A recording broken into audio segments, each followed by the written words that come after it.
Assalamualaikum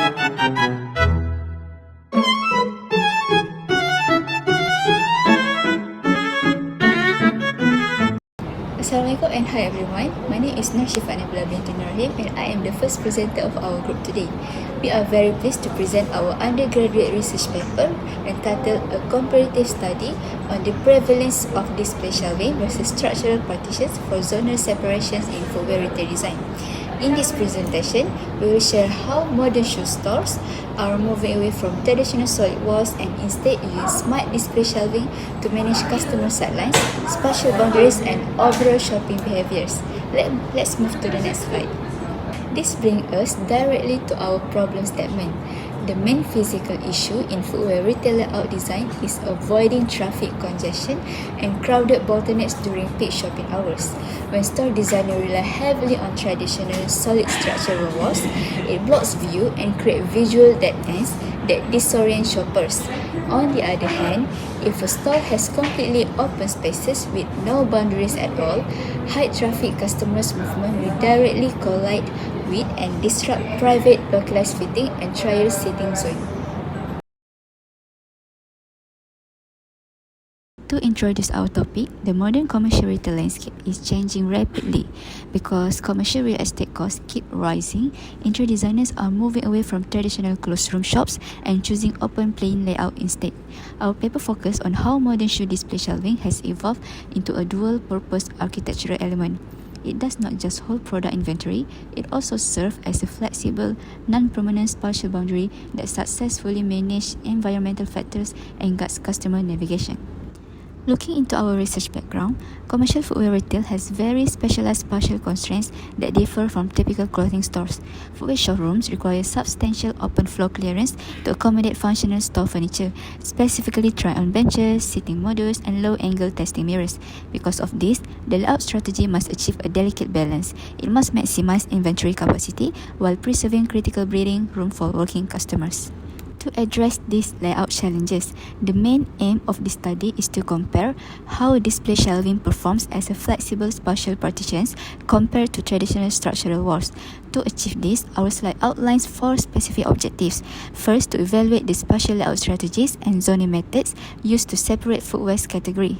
Second, to analyze the boundary permeability, horizontal sightlines, and light flow across these internal partitions. Third, to examine the micro-scale display shelving configurations, including layout height and product density. Fourth, to investigate the direct impacts of these partition choices on customer traffic path and behavioral engagement. Based directly on our objectives, our study is guided by 4 core research questions to systematically solve this problem. Question 1. What specific spatial layout strategies are currently utilized to separate thematic category zones in active footwear retail? Question 2. How does boundary permeability affect critical environmental factors like horizontal light penetration and horizontal sightlines? Question 3. How do variations in display shelving height and product packing density affect overall visual comfort and product accessibility? Questions 4. In what ways do these 2 different partitioning methods directly influence customer circulation paths and active shopping behavior? Finally, let's look at the significance of this study. Our research provides high value and practical contributions in 4 major areas.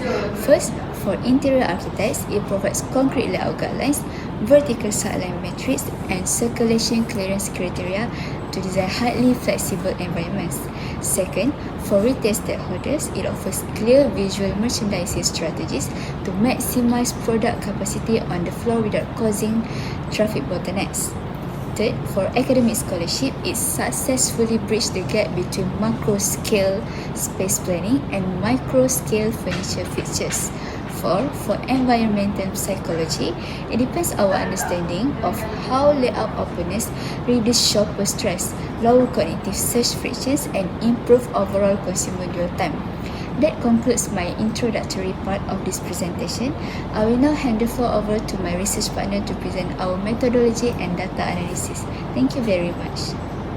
So now, moving to the next part, I will be taking you through the literature review component of our research paper. So, our discussion will cover 5 main areas. First, a brief overview of the literature, followed by a deeper dive into spatial zoning and layout strategies. Then, we will look at boundary permeability, and internal partition dynamics. The fourth one is display shelving configurations and behavioral engagement. And the last one is identify the key research gap that this study addressed. So now let's start with a quick overview for our research. Basically, the main purpose of this literature review is to examine previous studies specifically related to footwear retail design. We want to understand how strategic spatial planning directly impacts on customer movement and also their overall shopping experience, which this thing ultimately help us pinpoint the research gap. The key idea tying this all together is a major shift in modern retail. Today, as we know, footwear stores are increasingly moving away from using rigid and permanent walls to using display shelving units as spatial partitions, which this thing drastically improve the flexibility, product visibility, and also the customer flow. Next, let's look at layout mechanics. Effective spatial zoning divides a store into clear, functional sections, like men's, women's, or sport, which completely eliminates navigation confusion. To achieve this seamlessly, our layout strategy relies on open plan and modular shelving. This keeps the environment highly flexible and easy to update for seasonal promotions. When this thing done right, this strategy arrangement directly shapes smooth circulation patterns, minimizing floor congestion and making the entire shopping experience comfortable. When designing a retail space, our partition strategy dictates how well different zones stay visually connected. Traditional structural partitions are a major roadblock, which they block visibility, create dead ends, and confuse shoppers. By replacing them with display shelving partitions, we maintain open sightlines and dramatically increase visual connectivity. However, we have to be careful. Over-configuring these units can easily cause visual clutter and restrict customer circulation. Mainly, your shelving configuration directly drives customer behavior. A good shelving design prioritizes eye-level product displays, an open layout, and generous aisle spacing. This increases product visibility, encourages browsing, and significantly boosts customer engagement. On the flip side, a poor design, cluttered products, narrow walkways, and cause instant visual fatigue, which this sends To wrap the things up, let's look at the research gap from our research. So basically, based on the previous study, we have truly covered the display shelf as basic product display, simple spatial partition, circulation controllers, or visual connectors. However, our current study takes it a step further by investigating how these display configurations can optimize all aspects simultaneously. We are looking at achieving better spatial efficiency, superior circulation, a more engaging visual experience, and enhance the retail functionality as an unified system. On to the next slide. I will take you through our research methodology, which adopts a rigorous quantitative comparative research designed to objectively evaluate the effectiveness of display shelving versus structural partition in footwear retail environments. Our systematic three-phase framework begins by establishing a solid research foundation through literature reviews, transition into active field data collection, and conclude with a robust ANOVA statistical analysis to generate reliable, measurable findings. For data collection, the method we use is structured non-participant observation tools. First, observation sheet. Second, smartphone camera. Third, field notes. Researchers utilize standardized observation sheets, smartphone photography, and field notes to carefully evaluate four core parameters: spatial layout, display arrangements and circulation, boundaries, conditions, and accessibility, and also fixture classification. Finally, to uphold the highest professional standards, strict ethical consideration were maintained throughout the process by ensuring total customer anonymity, zero direct interactions, and complete commercial confidentiality, successfully transforming raw field data into actionable, ethically sound retail design recommendations. Everyone, today we are looking at our retail audit across 10 locations to see how store layouts affect customer behavior.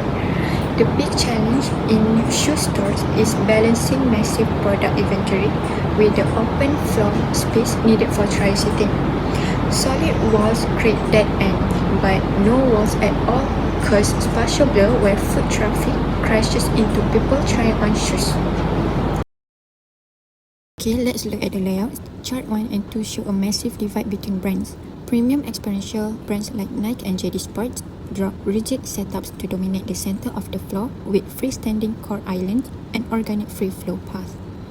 On the other hand, value-driven stores like Sport Direct and Al Ihsan rely heavily on high-density parallel grids along their perimeter wall just to cram maximum stock on the floor. What this means for traffic flow is shown in charts 3 and 4. Because Nike uses low central display, they achieve perfect visual clarity and zero pass obstruction, which drove an amazing 10 product touches and only 1 bypass. Meanwhile, the crime perimeter at Al Ihsan and Sport Direct create severe bottlenecks, causing high pass avoidance with 6 and 7 customer bypasses. Charts 5 and 6 explain why this happens. Nike leads the visual openness spectrum with 90% transparent, backless display frames that let light pass right through. Al Ihsan flipped this with 90% opaque, solid back shelf that completely blocked sidelines.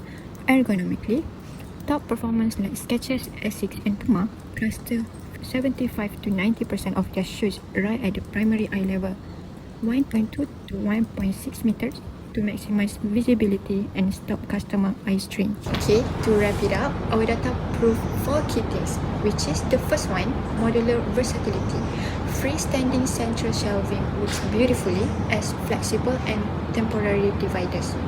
The second one, less friction. Open and transparent display reduce shopper stress and visual fatigue. The third one, more engagement. Putting product at eye level on open frames directly increases customer interaction. And lastly, no bottleneck. Clear walkway limit around porous display keeps traffic moving smoothly. In conclusion, core distributed modular shelving beats traditional solid walls every time. Thank you. Next, these aren't just our observation. They align with recent retail research from the last few years. We have basically built on the SSA, Shelf Space Allocation theory by Bianchi Aguiar.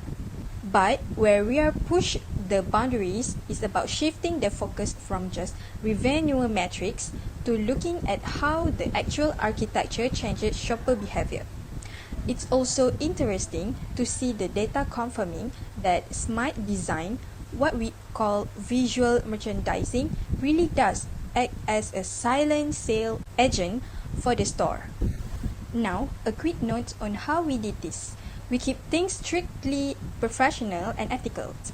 We use anonymized data, so all our sites were just labeled Store 1 through Store 10 to protect their integrity. We used a passive, non-participant approach. We didn't interfere, we just watched, which meant we capture how people actually behave in a store, not how they act when they know they are being watched. And obviously, privacy was a huge deal. No facial tracking, no profiling, and zero personal identifier. Of course, no research is perfect. We have to be honest about a few limitations. This study was specifically focused on 10 urban footwear stores. Because it's footwear, we had to account for specific things like low-angle mirrors and trial sitting areas that you might not find in other retail sectors.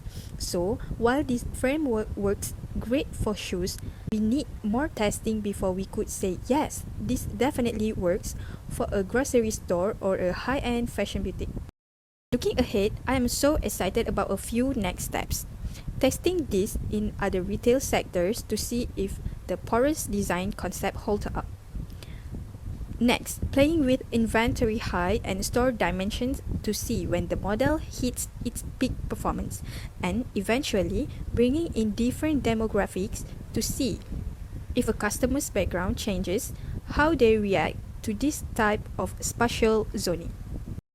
To wrap it all up, the big takeaways here is that we have a solid, data-driven reason to stop building static walls. If we move toward these adaptive porous boundaries, we create a much better experience for the shopper.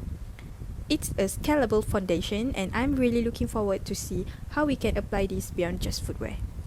That's all from us. Thank you.